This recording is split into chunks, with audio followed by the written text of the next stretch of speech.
Qu'est-ce que la gestion prévisionnelle des emplois et des compétences? La gestion prévisionnelle des emplois et des compétences est un dispositif préventif de ressources humaines régi par la loi Borloo pour les entreprises de plus de 300 salariés.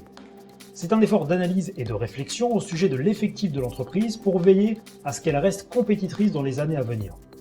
Ce processus proactif permet à l'entreprise d'anticiper et de s'adapter aux besoins et aux potentiels manquements par rapport au contexte économique, social et technologique.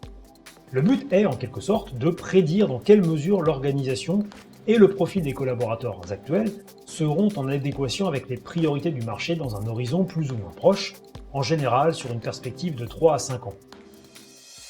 À quoi sert la GPEC?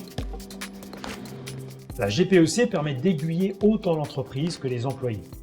Concrètement, mettre en place ce type de gestion prévisionnelle permet notamment de prévoir l'évolution des métiers, de préparer d'éventuelles crises telles que des licenciements économiques, la fermeture d'établissements, etc., d'être proactif face aux problématiques reliées à la pyramide des âges, de reconnaître les forces et les faiblesses de chacun pour mieux mettre en valeur les compétences de chacun, mais aussi d'accorder davantage de ressources à la formation.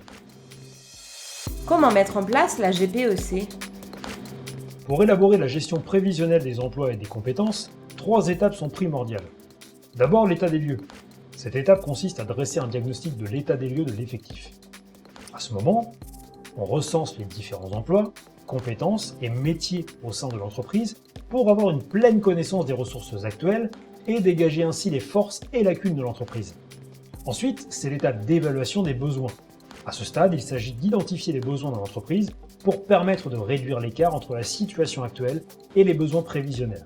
Il faut donc pouvoir répondre aux questions comme quels sont les enjeux en termes de formation pour que l'entreprise demeure compétitive, quels sont les nouveaux métiers à prévoir, comment mieux sélectionner les profils pour les besoins à long terme, ou encore, est-ce que la structure de l'entreprise est appropriée pour assurer sa pérennité.